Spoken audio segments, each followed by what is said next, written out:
Hi అందరికీ. అందరెలా ఉన్నారు? నేనైతే చాలా బాగున్నాను. మీరు బాగుండాలని మనస్ఫూర్తిగా కోరుకుంటున్నాను. ఇక మీరందరూ నిన్న వీడియో పెట్టినప్పటి నుంచి "సరిత ఏమైంది? వీడియోస్ ఎందుకు పెట్టలేదని" అడుగుతూ ఉన్నారు గదా! మళ్ళీ చెప్తున్నాను. నేను ఇంటికెళ్ళాను. అందుకే అక్కడ ఒక 5 డేస్ ఉండడం వల్ల 5 డేస్ కోసమే గదా ఇంటికెళ్ళినా అని జెప్పి ఇంగ వీడియోస్ ఎడిటింగు, రికార్డింగు ఇదంతా పని పెట్టుకోలేదు. అందుకే 5 డేస్ అయితే మంచిగా ఎంజాయ్ చేసొచ్చాను. ఇక బీహార్‌కొచ్చిన తర్వాత నేను ఇంటికి పోయే ముందు చేసిన వ్లాగ్ ఉంటది గదా! అది ఇప్పుడైతే మీతో షేర్ చేసుకుంటున్నాను. ఆ రోజు సాటర్‌డే 18థ్ రోజు వ్లాగ్ అనమాట ఇది. అంటే అక్టోబర్ 18థ్ రోజు చేసిన వ్లాగు. ఆ రోజే మేమైతే ఇంటికెళ్తున్నాము. అయితే పిల్లలకి మొన్నటిదాకా సెమిస్టర్ ఎగ్జామ్స్ అయిపోయినాయి గదా! ఇక రిపోర్ట్ కార్డ్ ఇస్తారంటే, ఇక పొద్దున్నే పనులన్నీ చేసుకొని, వంట గూడా జేసి, ఇక రిపోర్ట్ కార్డ్ తెచ్చుకోవడానికైతే పోయినా. మళ్ళా పొద్దున్న లేసి వంట జేయడం, టిఫిన్ జేయడం, టీ తాగడం ఇవన్నీ చూపించిననుకో, మళ్ళా ఈరోజు ఇంటికి పోతున్నాం గదా! ఇంట్లో పనులన్నీ లేట్ అవుతావని జెప్పి ఫాస్ట్‌గా ఆ పనులన్నీ అయిపోగొట్టుకొని స్కూల్‌కెళ్ళి రిపోర్ట్ కార్డ్ అయితే తీసుకొచ్చినాం. నిజంగా చెప్తున్నా పిల్లల రిపోర్ట్ కార్డ్ అసలు ఎంత మంచిగా అనిపిస్తుందో నాకైతే అన్నిట్లలో 100కి 100% అయితే ఫుల్ మార్క్స్ వచ్చినాయి. ఈ విషయంకేమో ఎస్ఎస్‌టీలోనేమో 79.5 వచ్చినాయి 80కి. తర్వాత మళ్ళా మ్యాథ్స్‌లోనేమో 79 వచ్చినాయి. ఇంగ్లీష్‌లో కూడా 79 వచ్చినాయి. ఇక మిగతా అన్నిట్లలో ఫుల్ మార్క్స్ అనమాట. అన్నీ అంటే ఎంఎస్‌సి, జీకే తర్వాత ఇంకోటి అయ్యో! జీఎస్‌సి, హిందీ, ఇంగ్లీషు ఇంకోటి ఏమో ఉంటది. వామ్మో! నేనే సబ్జెక్ట్‌లు గూడా మర్చిపోతున్నానా? నేనే రోజు చదివిస్తున్నా. అదేందో తెలవదు. ఏదైనా చెప్దామంటే అప్పుడవి సక్కగా గుర్తే రావు. ఇగ మీరేమనుకోకుర్రి గానీ అన్నిట్లలో ఫుల్ మార్క్స్ వచ్చినాయి. ఒక 3 సబ్జెక్ట్‌లు మాత్రం ఒక దాంట్లో 1 మార్కు, ఒక దాంట్లోనేమో హాఫ్ మార్క్ పోయింది. ఇప్పుడు మన స్కూళ్ళలో గనుక హాఫ్ మార్క్ తక్కువైతే మన టీచర్స్ అప్పుడు ఏం జేస్తుండే హాఫ్ మార్కే గదా! యాడ్ జేస్తే పిల్లలకు బైకి బై వస్తున్నాయి అని జెప్పి యాడ్ జేసేవాళ్ళు గదా! ఈ స్కూల్‌లల్ల అట్లేం జెయ్యరు. హాఫ్ మార్క్ గూడా యాడ్ జెయ్యరు. ఇప్పుడైతే విషయంకి ఎస్ఎస్‌టీలో 79.5 ఇగ మా కన్నయ్యకైతే అన్నిట్లలో 100కి 100 హిందీలో ఒక్కటే 99 వచ్చినాయి. అసలు నేను అనుకున్నాను మా కన్నయ్యకి కొంచెం హ్యాండ్ రైటింగ్ అనేది నీట్‌గా వస్తది. అది నేను పక్కన గూర్చొని తనని రాయిస్తూ ఉంటేనే, తనకి ఇన్‌స్ట్రక్షన్స్ ఇస్తుంటేనే నీట్‌గా రాస్తాడు. మరి స్కూల్‌లో తొందరగా ఎట్లా రాస్తారో ఏమో అనుకున్నాను. కానీ కన్నయ్యకి గూడా హ్యాండ్ రైటింగ్‌కి ఫుల్ మార్క్స్ వచ్చినట్టున్నాయి. నాకు మళ్ళీ నవంబర్ ఫస్ట్ రోజు పేపర్ షోయింగ్ అయితే ఉంటది. అప్పుడైతే చూడాలి. ఇగ ఈడికి స్కూల్ నుంచి రిపోర్ట్ కార్డ్‌లు తీసుకొనొచ్చిన తర్వాత ఇంటికొచ్చినంక పిల్లలిద్దరికీ అన్నం అయితే తినిపిచ్చాను. అన్నం తినిపించిన తర్వాత ఇగ నేను గూడా లంచ్ చేసేసి ఇంట్లో పనులైతే స్టార్ట్ చేశాను గదా! ఫస్ట్ ఏంటంటే మేము ఎప్పుడు ట్రైన్‌లో ఎళ్ళినా గూడా నేను అన్నీ ఇంట్లోనే చేసుకొని తీసుకెళ్తాను. అయితే ఈ రోజు గూడా పొటాటో ఫ్రై చేస్తున్నాను. ట్రైన్‌లో మేము ఎప్పుడు మా జర్నీ ఉన్నా గూడా ఇలా పొటాటోస్ అయితే ఫ్రై చేసుకొని తీసుకెళ్తాను గదా! ఎందుకంటే మా కన్నయ్య ఏంటంటే ఇలా ట్రైన్ జర్నీలో ఉన్నప్పుడు పొటాటో చిప్స్ మాత్రమే తింటాడు. అంటే అది కూడా అన్నంలో కలిపి పెడితే తింటాడు. ఇగో ఆయన కోసమే గంట, 2 గంటలు ఓపికగా నిలబడి ఈ పొటాటో చిప్స్ చేయాల్సొస్తది. అవైతే బయట కూర్చొని ఒక 1 అవర్ వరకు మంచిగా స్లైసెస్ లెక్కలో చేసుకొని వాటర్‌లో ఏసిన.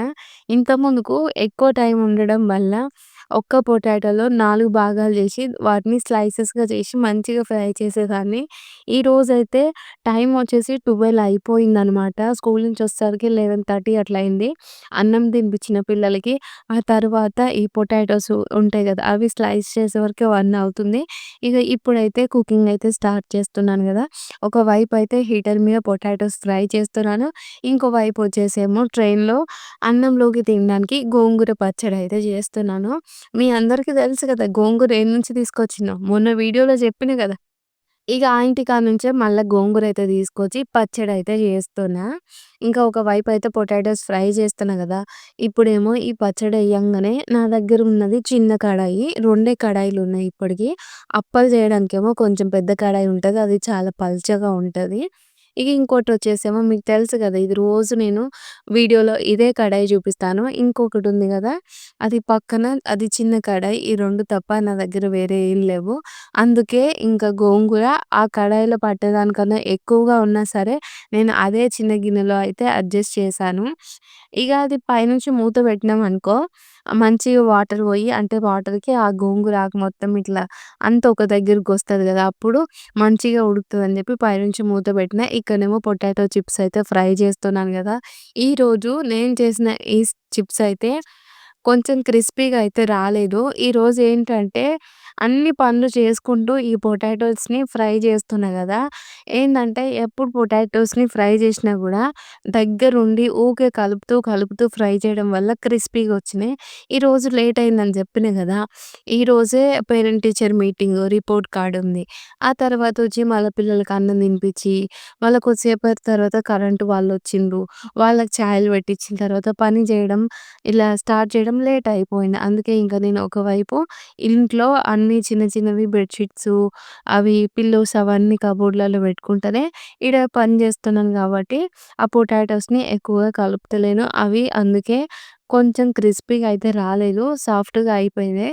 ఒకవైపేమో గోంగూర అంతా ఫ్రై చేసిన తర్వాత దాన్ని దించి పక్కన పెట్టి, మళ్ళీ ఇంకో వైపేమో టమాటా చారు జేస్తున్నా. ఎప్పుడైనా సరే మా ట్రైన్ జర్నీలో రైసు, టమాటో చారు, పొటాటో ఫ్రై పక్కా ఉంటది. ఎందుకు టమాటా చారు జేస్తా అంటే, నేను ప్లెయిన్ రైస్ గూడా ఇంట్లోనే వండుకొని తీసుకెళ్తాను గదా! మరిప్పుడు 3 పూటలు బయట కొనుక్కొని తినాలంటే అందరి వల్ల అవ్వదు.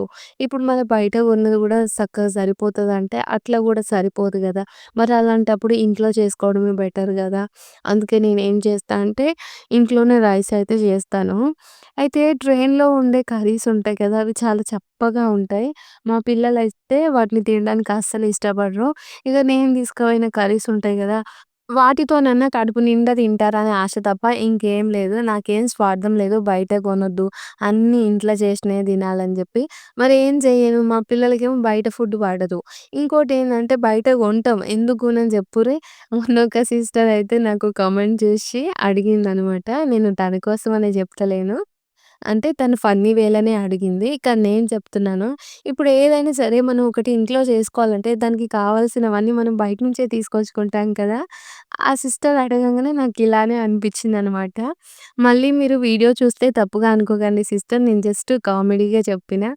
ఇక ఇంకో వైపయితే టమాటా చారు అయిపోయిన తర్వాత పొటాటో ఫ్రై గూడా అవుతుంది గదా! వెంటనే ఏం జేసినా స్వీట్ పొటాటో బాయిల్ చేస్తున్నాను. అయితే ఈ పొటాటో మా సారు నేను ఊరెళ్ళక ముందు 3 రోజుల ముందు తీసుకొనొచ్చిండు. రోజు ఆఫ్టర్‌నూన్ ఏంటంటే ఇలా అది క్లీన్ జేయడానికి కొంచెం టైం పడతది గదా! మంచిగా అవి దుంపలు గదా! ముందుగానే నానబెట్టిన తర్వాత మంచిగా నానిన తర్వాత వాటిని క్లీన్ జేస్తే మట్టంతా పోతది గదా! నేను ఊరికే మర్చిపోతున్నా. ఇగ అందుకే ఈరోజైతే బాయిల్ చేశాను. వంటలన్నీ అయిపోయినాయి. ఇక టైమొచ్చేసి ఈవినింగు 4:30-5 అయితుందనుకుంటా. విషమనేమో డాన్స్ క్లాస్‌కి పోయింది. కన్నయ్యనేమో నిద్రపోతుండు.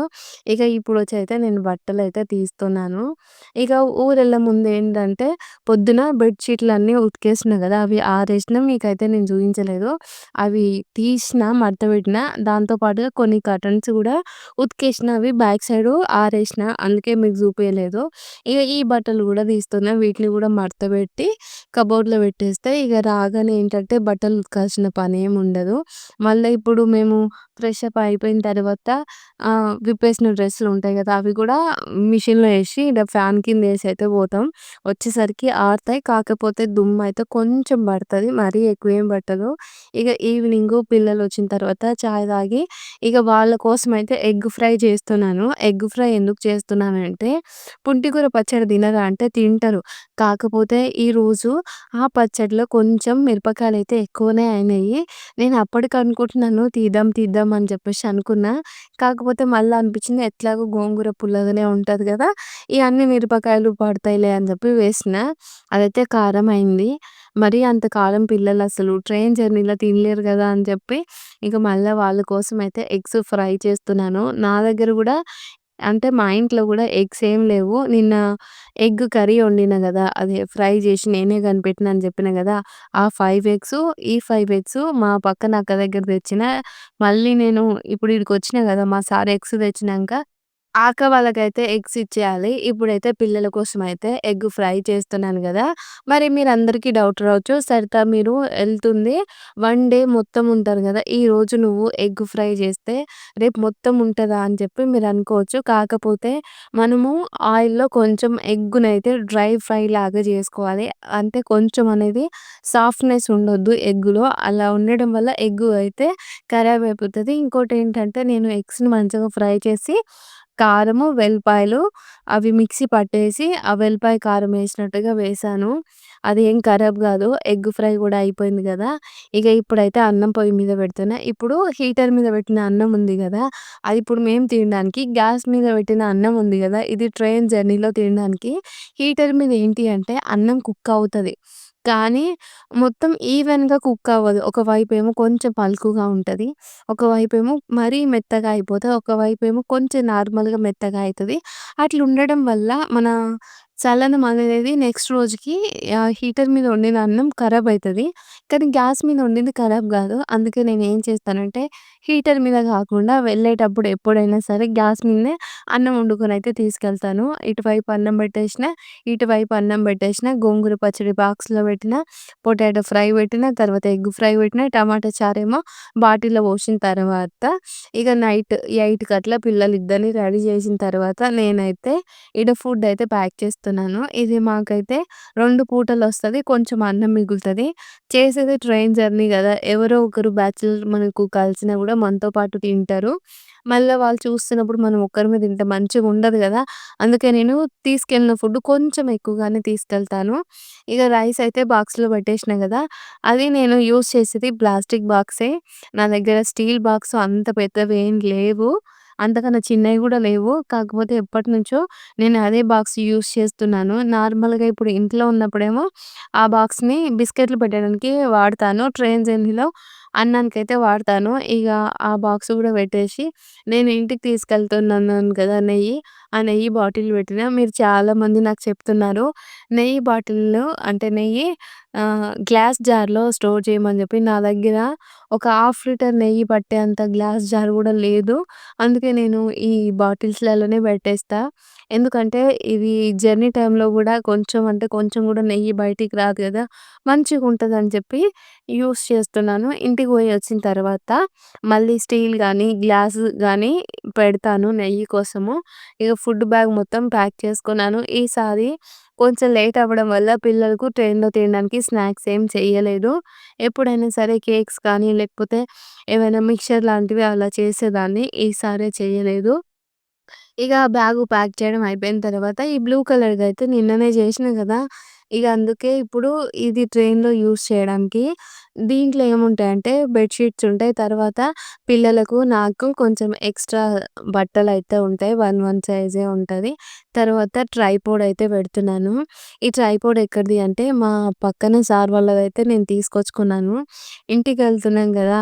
నా దగ్గర ఒకటి 2 ట్రైపోడ్స్ ఉంటే ఒకటేమో విరిగిపోయిందని జెప్పినా గదా! ఇంకోటేమో 3 రాడ్స్ లెక్క ఉంటది. అదేంటంటే కరెక్ట్‌గా నా హైట్ వరకు సరిపోతది. అంతకన్నా హైట్‌ని తగ్గించడం, పెంచడము అలా వీలవుతది గానీ ఎక్కువ సేపు పడతది. అందుకే నేను వేరే ట్రైపోడ్ తీసుకున్నాను. అదేమో విరిగిపోయింది. మా పక్కనే సార్ వాళ్ళు గూడా యూట్యూబ్ క్లాసెస్ చెప్తారు. ఒక 5 డేస్ కోసం స్టాండ్ ఇయ్యమనయితే అడిగినా. ఆ సార్ అయితే ఇచ్చిండు. ఇగ ఈ స్టాండ్‌ని కూడా బ్యాగ్‌లో పెట్టుకొని ఇప్పుడు కొంచెం ఎక్స్‌ట్రా శాల్వాలయితే పెట్టుకుంటున్నా. ఎందుకంటే ఇప్పుడు మాకు ఔరా నుంచి ఫలక్నామా ఎక్స్‌ప్రెస్ ఉంటది గదా! అదే ట్రైను. నల్గొండ వరకు ఏసీ టికెట్స్. దాంట్లో మనకు బెడ్ షీట్స్ అవన్నీ అవసరం ఉండవు. కాకపోతే ఇప్పుడు కహల్గాన్ నుంచి కలకత్తా వరకు వన్ నైట్ జర్నీ గదా! రేపొద్దున 5 గంటలకో, 6 గంటలకు కలకత్తాలో దిగుతాం. ఈ వన్ నైట్ జర్నీ కోసం గూడా ఏసీ అవసరమా అని చెప్పి ఇక్కడి నుంచి ఎప్పుడైనా సరే స్లీపర్ టికెట్సే బుక్ చేసుకుంటాము. కహల్గాన్ నుంచి కలకత్తా వరకు. ఆ తర్వాత కలకత్తా నుంచి నల్గొండ వరకైతే ఏసీ, థర్డ్ ఏసీ అయితే టికెట్స్ బుక్ చేస్తాము. అందుకే ఇప్పుడు ఈ జమాల్‌పూర్ ఎక్స్‌ప్రెస్‌లో ఖచ్చితంగా స్లీపర్ గాబట్టి బెడ్ షీట్స్ ఉండాలి. తర్వాత కింద వేసుకోవడానికి గూడా ఇలా శాల్వా లాంటివి ఉండాలి అని చెప్పి ఇవైతే తీసుకుంటాను. ఇవి ట్రైన్‌లో యూజ్ చేసే లగేజ్. ఇక పిల్లల కోసమైతే కొన్ని కుర్కురేస్, బిస్కెట్స్ ఉంటాయి గదా! అవి తీసుకుంటాను. నేను మామూలు టైంలో వాళ్ళకైతే కుర్కురేలు అస్సలు షాప్‌కెళ్ళి కొనిచ్చియ్యను. ఎప్పుడో ఒక్కసారి తప్ప. కానీ ట్రైన్ జర్నీలో 24 అవర్స్ పిల్లలు ఒకే ప్లేస్‌లో కూర్చోవాలంటే కష్టం గదా! అయినా గూడా మా పిల్లలు అస్సలు నన్ను అంటే ఒక చిన్న దగ్గర గూడా నన్ను ఇబ్బందే పెట్టరు. ఎంత మంచిగా అర్థం చేసుకొని సాఫీగా సాగిపోతదో మా జర్నీ అయితే. ఇగ వాళ్ళకి బోర్ రాకుండా ఉండటానికే కొన్ని కుర్కురేస్, బిస్కెట్ ప్యాకెట్స్ అయితే నేను ట్రైన్ జర్నీలో వాళ్ళకి ఇస్తూ ఉంటాను. నార్మల్‌గా చిప్స్ అంటే వాళ్ళకు ఇష్టమే. నాకు కూడా ఇష్టమే. కాకపోతే అవి హెల్త్‌కి అంత మంచివి గావు గదా! ఇంకా దాంట్లో వేసే మసాలాస్ ఉంటాయి గదా! సాల్టీగా అవి ఒద్దు అని చెప్పి మా సారయితే పిల్లలకి ఎక్కువగా ఇవ్వడు. కానీ ట్రైన్ జర్నీలో కంపల్సరీ అయితే ఇస్తాము. ఆ లగేజ్ గూడా ప్యాక్ అయిన తర్వాత ఇప్పుడు ఇదనమాట. ఇది ఒక చిన్నది హ్యాండ్ బ్యాగ్ లాంటిది. నేను ఇంతకు ముందుకు ఎప్పుడైనా సరే బ్లూ కలర్ బ్యాగ్ యూజ్ చేసేదాన్ని. కానీ ట్రైన్ జర్నీలో ఆ చిన్న బ్యాగు ఓన్లీ చార్జర్‌లకు, ఫోన్‌లకు తప్ప ఇంకా మరి దేనికి యూజ్ అవ్వట్లేదు. అందుకే ఈ బ్యాగ్ అయితే తీసుకున్నాను. ఇక దాంట్లో కూడా చిన్న చిన్న సామాను, చార్జరు, ఒక సెల్ఫీ స్టిక్ ఉంటది కదా! చిన్నది స్టాండ్ అదెప్పుడో తీసుకున్నాను. అలాంటిదైతే పెట్టినా. అదేంటంటే జస్ట్ కింద ఉన్నది మాత్రమే చూయించడానికి ఆ స్టాండు. ఇగ తర్వాత 3 బ్యాగులు ప్యాక్ అయిపోయినాయి. మేమెళ్ళే టైం గూడా అయిపోయింది గదా! ఇగ ఛట్ పూజ గదా! బీహార్‌లో ఛట్ పూజ అంటే మంచిగా గ్రాండ్‌గా చేస్తారు. ప్రతి ఒక్కరింటి ముంగడ ఇలాంటి లైట్సు, తర్వాత డిజైన్‌వి అన్ని లైట్స్ అన్నీ వేస్తూ ఉంటారు. ఇగ మేము గూడా ఆ లైట్ పెట్టి మా జర్నీ అయితే స్టార్ట్ చేసినాము. ఇప్పుడు మేమెక్కిన ఈ బస్సుంది గదా! ఇది ఎన్‌టీపీసీ బస్సు. ఫ్రీ అనమాట. ఇంతకుముందు ఎంతమంది ఎక్కిర్రో కౌంట్ ఉండడానికి మనిషి దగ్గర రూ. 1 తీసుకునేవాళ్ళు. ఇప్పుడు అది గూడా తీసుకుంటలేరు. ఛట్ పూజ గదా! మొత్తం వీధి అంతా డెకరేట్ చేసిండ్రు. ఇగ ఎంతైనా బీహార్‌లో ఛట్ పూజ పెద్ద పండుగ మంచిగా చేసుకుంటారు.